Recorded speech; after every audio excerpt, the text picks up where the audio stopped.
حضرت ابو ہریرہ رضی اللہ تعالیٰ عنہ جب بھی ہاتھ اٹھاتے تھے تو یہ دعا کرتے تھے، اللہم اغفر لابی ہریرہ ولی من استغفر لہما، اے اللہ ابو ہریرہ کو بخش دے، حضرت ابو ہریرہ کی ماں کو بخش دے، اور قیامت تک جو ہم دونوں کے لیے بخشش کی دعا کرے اس کو بھی بخش دے۔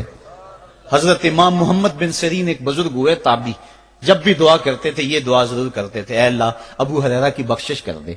کسی نے کہا کہ تمہیں ابو ہریرہ رضی اللہ تعالیٰ عنہ ان کی ماں سے بڑی ہمدردی ہے، کہا ان سے جو ہمدردی ہونی ہے وہ تو ہونی ہے۔ انہوں نے کہا ہوا ہے اللہ ابو ہریرہ اور ان کی ماں کو بخش دے، جو ان کے لیے دعا کرے اس کو بھی بخش دے، تو میں دعا کر کے اپنی بخشش پکی کر رہا ہوں۔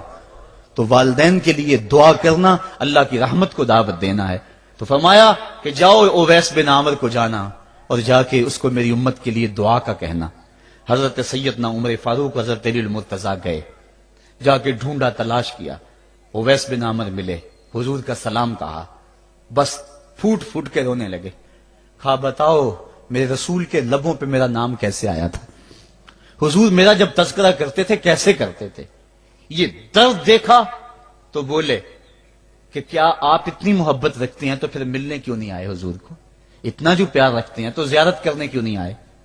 تو حضرت اویس کرنی نے بات کے رخ کو بدلا، کہا تم نے میرے رسول کو دیکھا، تم نے میرے رسول کی زیارت کی ہے، کہا ہاں ہم تو صبح و شام وہاں رہے ہیں۔ کہا پھر بتاؤ حضور کے یہ ابرو جڑے ہوئے تھے یا کھلے ہوئے تھے۔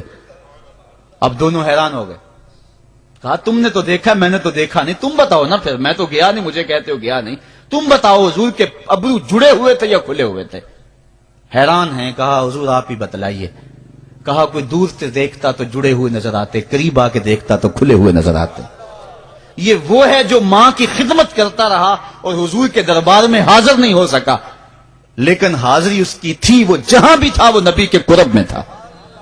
تو اس لیے ماں باپ کی خدمت اتنا بڑا وظیفہ ہے۔ حضرت بایزید بستامی کہتے ہیں میں نے حق معاف کروا لی اپنی ماں سے، کہ ماں تیرے حق ادا کروں یا اللہ کے حق ادا کروں، تو مجھے اپنے حق معاف کر دے، میں اللہ سے اپنے حق معاف کروا لیتا ہوں، اپنی اللہ کو راضی کر لیتا ہوں۔ جنگلوں میں گھومتے رہے، 12 سال بیت گئے، ایک دن دوبارہ آئے، بستام کی سمت سے گزرے، خیال آیا چلو ماں کو سلام کر جاؤں۔ تہجد کا وقت تھا، رات کا وقت تھا، دروازے پہ کھڑے رہ گئے کہ میری ماں سوئی ہوگی، میں نے کبھی کوئی خدمت نہیں کی ماں کی، تو اب اٹھا کے تکلیف کیوں دوں۔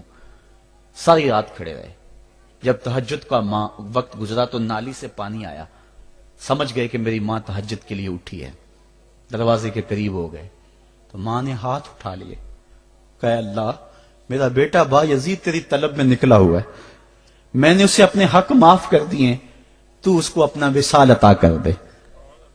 حضرت بایزید دروازہ کھٹکھٹانے لگے اور ماں کے قدموں میں لپٹ گئے اور رو کے کہنے لگے جس رب کو میں جنگلوں میں تلاش کرتا ہوں وہ تو رب میری ماں کے پاس ہے۔ تو ماں کی دعاؤں میں اللہ کی رضا ہے، ماں راضی ہو جائے تو سمجھ لو خدا راضی ہے۔